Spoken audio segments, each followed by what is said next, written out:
एक गरीब किसान की दुख भरी कहानी। एक बड़ा ही धनवान आदमी एक गांव में रहता था। जैसे कि ज्यादातर पैसे वालों को होता है, इस धनवान सेठ को भी अपने पैसों का घमंड था।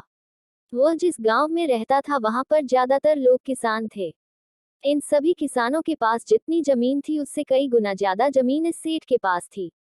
कई गरीब किसान तो इसके लिए इसके खेतों में काम करते थे। इसी गांव में मोहन नाम का एक बड़ा ही मेहनती और सच्चा किसान रहा करता था। मोहन का परिवार थोड़ा बड़ा था। उसके परिवार में उसके बूढ़े माँ बाप, पत्नी और 3 बच्चे थे जो अभी काफी छोटे थे। मोहन के पास ज्यादा जमीन नहीं थी, लेकिन जितनी भी थी उसमें वह बड़ी मेहनत करता और अपने परिवार का पेट पालने लायक अनाज उगा लेता था। बाकी के किसान भी यह देखकर हैरान रह जाते कि कोई कैसे इतनी सी जमीन में इतना ज्यादा फसल उगा सकता है। एक वर्ष उस गांव में काफी ज्यादा बारिश हुई, जिसके चलते कई किसानों की फसलें बर्बाद हो गई, जिनमें से एक मोहन भी था। अब मोहन धर्म संकट में पड़ गया, क्योंकि उसके परिवार में उसके अलावा कोई और कमाने वाला था नहीं और अपने परिवार को भूखा मरते हुए वो देख नहीं सकता था। वह जानता था कि इस गांव में अगर कोई उसकी मदद कर सकता है तो वह वही घमंडी सेठ है, जिसने गांव के कई अन्य गरीब किसानों को या तो कर्जा दिया है या तो अपने यहाँ काम पर रखा हुआ है। हाथ पर हाथ धरे बैठे रहने के बजाय उसने इस सेठ के पास जाने का फैसला किया और एक दिन उनके पास पहुंच गया। सेठ के पास पहुंचकर मोहन बोला, सेठ जी, आपकी बहुत मेहरबानी होगी अगर आप मुझे थोड़ा सा कर्जा दे दे, जिससे मैं अपने खेतों में फिर से कोई फसल उगा सकूं, या फिर आप मुझे अपने यहाँ नौकरी दे दे ताकि मेरे परिवार को 2 वक्त का खाना मिल सके। घमंडी सेठ को उसकी इन बातों से कोई मतलब था नहीं, लेकिन गांव के सारे लोगों की तरह वह भी यह जानता था कि मोहन कितना मेहनती है और वह जिस भी खेत में काम करेगा वहां वह दोगुनी फसल उगा सकता है। सेठ ने सोचा, अगर मैं इसे पैसे उधार देता हूं तो शायद यह स्थिति में नहीं है कि मुझे वापस लौटा सके, लेकिन अगर मैं इसे अपने खेतों में काम करवाता हूं तो मुझे जरूर दुगना फायदा होगा। सेठ मोहन से बोला, देख भाई, पैसा तो मैं तुझे दूंगा नहीं और मेरे पास अभी खेतों में काम करने के लिए कई किसान पहले से मौजूद है, लेकिन तुझ पर तरस खाकर मैं तुझे अपने खेतों में नौकरी देता हूँ, पर मैं तुझे इसके लिए ज्यादा पैसे नहीं दूंगा। बाकी किसानों को मैं 300 देता हूँ, मैं तुझे 200 ही दे पाऊंगा।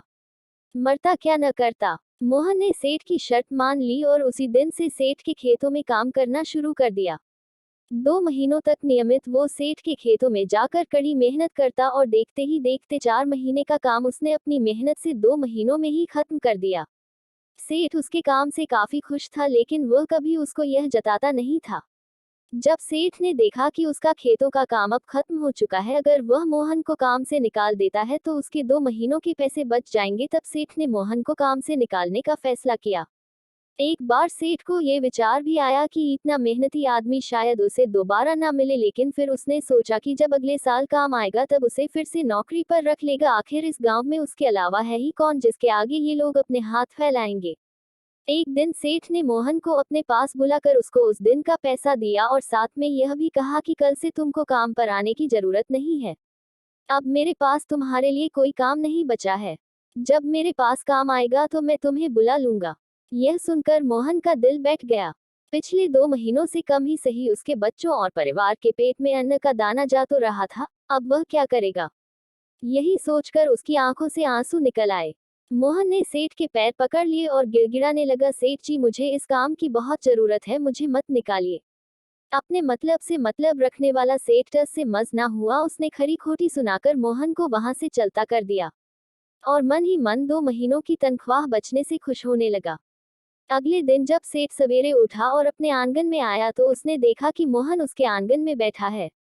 सेठ ने उसको पास बुलाकर पूछा कि क्या हुआ, तुम क्यों यहाँ पर बैठे हो।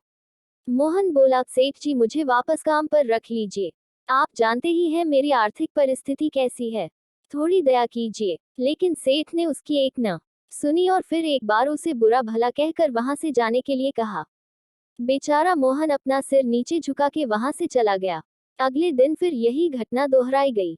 मोहन फिर सेठ के आंगन में बैठा था। सेठ ने फिर उसको वहां से जाने के लिए कहा। यही घटना अगले कई दिनों तक चलती रही। अब तो मोहन सेठ के हकालने पर भी वहां से नहीं जाता था और वहीं पर बैठा रहता था। एक बार सेठ ने उससे पूछ लिया, तुम कैसे आदमी हो, मैं तुम्हारा इतना अपमान करता हूँ लेकिन तुम्हें कोई फर्क ही नहीं पड़ता। तब मोहन ने सेठ से कहा, बुरा तो बहुत लगता है सेठ जी, लेकिन जब घर जाता हूँ और भूख से बिलखते अपने माँ बाप और बच्चों को देखता हूँ तब यह अपमान मुझे कुछ भी नहीं लगता। इतना सब कुछ होने के बाद भी सेठ का दिल जैसे पत्थर का बना हुआ था। उसने मोहन को अभी तक काम पर नहीं रखा और ना ही उसका ऐसा करने का कोई इरादा था। एक दिन सेठ ने सोचा कि कुछ दिनों के लिए किसी और गांव चला जाता हूँ ताकि मोहन से पीछा छुड़ा सकूं। अगले दिन मोहन के आने से पहले ही सेठ अपने परिवार को लेकर अपने किसी संबंधी के यहाँ चला गया और वहां पर 10 दिनों तक रहने के बाद फिर अपने गांव, अपने घर वापस लौटा। घर लौटते ही सेठ ने आसपास हर जगह नजर दौड़ाई तो पाया कि वहां पर अब मोहन नहीं था। सेठ ने सोचा, मेरी तरकीब काम कर गई। लगता है मोहन से अब पीछा छूट गया है। हालांकि अब सेठ के द्वार पर मोहन नहीं बैठा था, लेकिन मोहन का विचार अभी भी सेठ के मन में घर कर बैठा था। सेठ सोच रहा था, मोहन इतनी जल्दी हार मानने वाला आदमी तो नहीं दिखता है।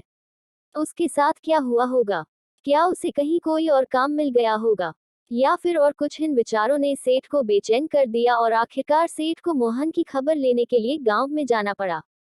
सेठ को मोहन का पता नहीं मालूम था, इसलिए अड़ोस पड़ोस के अन्य किसानों से पूछने पर पता चला कि मोहन घायल हो चुका है और अपने घर पर आराम कर रहा है।